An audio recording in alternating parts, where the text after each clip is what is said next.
Messieurs, dames, merci. Nous allons passer à la prochaine étape. Pour ceux qui sont arrivés entre-temps, je vous rappelle qu'il s'agit du jeu des risques de la domination. La prochaine étape de ce jeu concerne les dictatures. Avant ça, il faut tout de même se demander ce que c'est une dictature. Et pour ça, nous allons demander à notre célèbre Jamil national.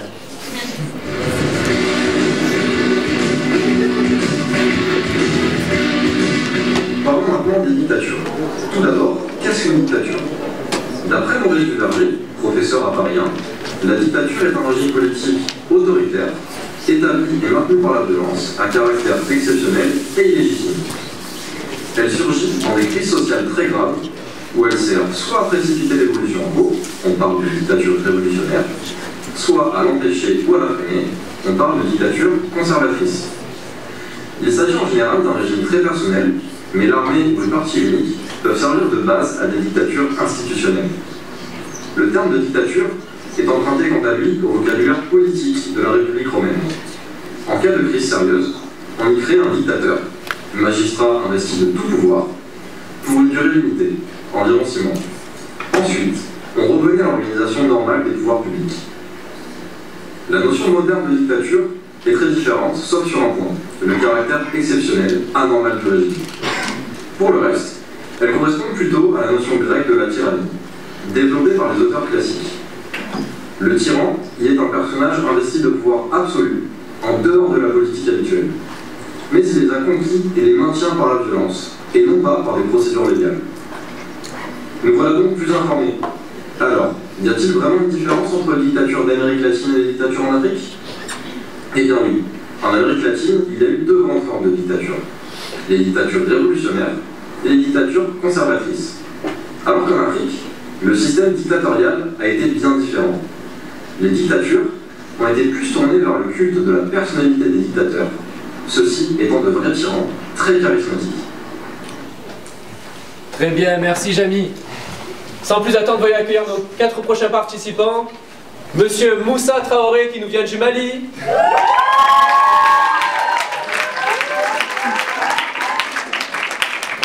Monsieur Fidel Castro qui nous vient de Cuba.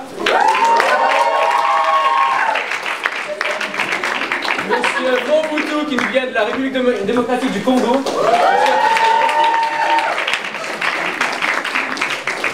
Et enfin la Colombie.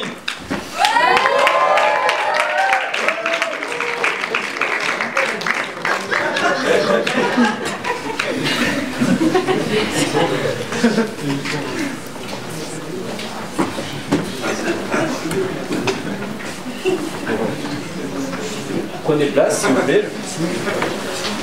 Merci. Alors, tout d'abord, une petite question. Monsieur Traoré, comment êtes-vous arrivé au pouvoir? Alors, je suis Monsieur Moussa Traoré, président du Mali, de 1968 à 1991. Vous me demandez comment je suis arrivé au pouvoir? Eh bien, je l'ai pris, tout simplement. Je l'ai pris par un coup d'État qui a renversé mon prédécesseur, Modibo Keïta. Donc, je suis fils d'un militaire de l'armée française et aussi militaire de formation. Donc, c'est tout naturellement par les armes que je me suis révolté contre la malgouvernance et les institutions colonialistes qui étaient en place. Donc, il est temps que la jeunesse malienne reprenne son destin en main. Très bien, merci monsieur. Et vous, monsieur Mobutu, comment ça s'est passé pour prendre le pouvoir? Moi, je suis son Altesse Sublimissime, le maréchal Mobutu Sese Seko Kuku Bendou Ouazzabanga, président de la République du Zaïre depuis 1965. Alors, vous devez savoir que en 1960, j'ai été nommé chef d'état-major, puis secrétaire d'État du gouvernement de Lumumba. Après quelques mois de service, j'ai constaté que le pays n'allait pas bien. Le pays n'était pas dans de bonnes mains. Et étant un peu puissant, ayant l'armée derrière moi, et avec le soutien de la Belgique, j'ai fait un coup d'État. J'ai renversé Patrice Lumumba et j'ai remis le pouvoir entre les mains d'un collège de commissaires. 5 ans après, j'ai fait un sondage et j'ai vu que rien n'allait. Mon pays, mon pauvre pays, allait de mal en pire. Et j'ai décidé de prendre les choses en main. j'ai réorganisé l'armée et j'ai refait un coup d'État. J'ai renvoyé l'ancien président Joseph Kasavubu et j'ai pris les choses en main et tout le monde était content. Merci président. Monsieur Fidel Castro, vous êtes arrivé comment au pouvoir? Ah bien, vous me posez la question. Oui, je vous la pose, oui. Par la guérilla. Vous savez, nous, le peuple du Cuba, c'est les armes. Je suis le fils d'un paysan et d'une ménagère. Alors, depuis la faculté de droit, j'étais dépassée par les événements. Mon peuple m'interpellait. Il fallait donner de la dignité au peuple cubain. Et là, j'ai décidé d'organiser avec le mouvement du 26 juillet 53, en compagnie des amis d'armes comme Ernesto Che Guevara. Nous nous sommes organisés depuis le Mont Sierra et nous sommes descendus pour prendre le pouvoir.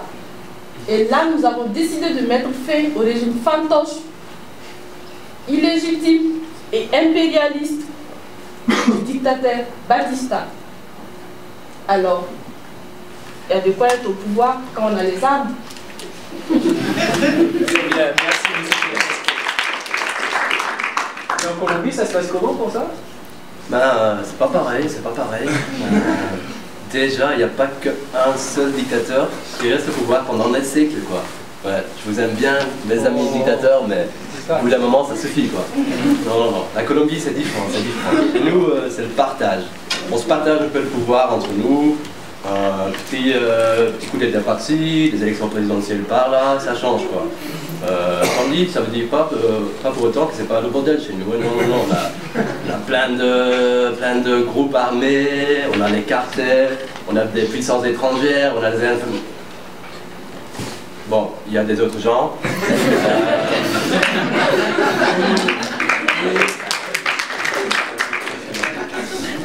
Du coup, ouais, il y a de quoi s'amuser, chez nous aussi, mais c'est pas pareil. Ouais. D'accord.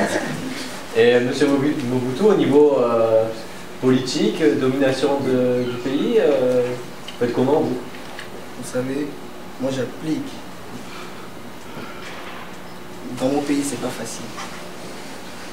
Il y a trop de casse-tête. Ah. J'applique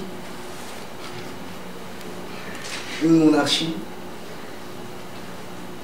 Je renvoie. Moi, je renvoie. Je sais pas ce que je vais vous dire, monsieur. En vrai, je renvoie les Belges de chez moi. Vous savez, avant ma prise de pouvoir, le Congo était belge. Toutes les grandes décisions étaient prises par les Belges. Mais moi, j'ai décidé de changer ça. Et sur ce, avec l'aide de mon gouvernement, j'ai nationalisé toutes les grandes entreprises minières belges.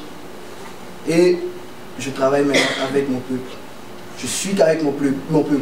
Le Congo n'appartient pas à la Belgique. Plus de Russes chez nous, un peu de Chinois quand même. Mais je travaille plus avec mon peuple. C'est ça ma prise. Très bien, merci monsieur. Et chez vous? Alors, chez moi, je mène une politique morale, éthique, féministe et écologiste. Non, je rigole.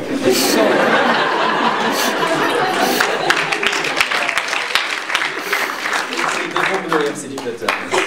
Alors, je mène une politique de redistribution des richesses qui ont été pillées et confisquées à mon peuple par les puissances coloniales passées. Alors, j'ai aussi constaté que la Constitution ne me plaisait pas. J'ai fait quelques ajouts. Elle n'était pas assez, comment vous dites, transparente. Donc, j'ai instauré la présidentielle et les élections législatives démocratiquement, avec aussi un parti unique. Il ne faut pas déconner. Et dont je suis le président, et je peux aussi devenir le Premier ministre, ce que j'ai fait quelques années après ma prise de pouvoir. J'ai aussi redonné de la vigueur à la peine capitale, à la peine de mort qui a été introduite. Que dis-je? Imposée par le colon. Suivez mon regard. Très bien, merci monsieur Traoré. Monsieur Castro, ça se passe comment chez vous? Chez moi, il faut tuer. J'ai pas eu le choix. j'ai exterminé 3000 réactionnaires pour régner. Eh bien oui, vous conviendrez avec moi que ni la Bible ni le Coran ne sauraient effacer le fossé entre le pauvre et les riches. Alors, il faut buter ces impérialistes. Il faut qu'ils quittent nos terres. Il faut qu'on arrive à reprendre les 90% des mines qui appartiennent aux USA. Il faut qu'on arrive à instaurer la dictature d'une forme assez moderne. Et moi, Fidel Castro, je suis prête à aller jusqu'au bout. Je vais tuer. Il n'y a pas de souci. Vous pouvez qualifier comme vous voulez. L'ONU est là pour ça. On s'en fout. Très bien, merci. Évitez juste de pointer votre pistolet trop vers nous. Ce serait con qu'il y ait une mort sur scène. Excusez-moi, nous, à l'ONU, on a remarqué pas mal de manquements aux droits de l'homme chez vous dernièrement. Et du coup, on se mange toute la l'humanitaire avec les ONG, c'est vraiment pas gentil. Donc si vous pouviez un peu évoluer là-dessus, ce serait super gentil. Merci.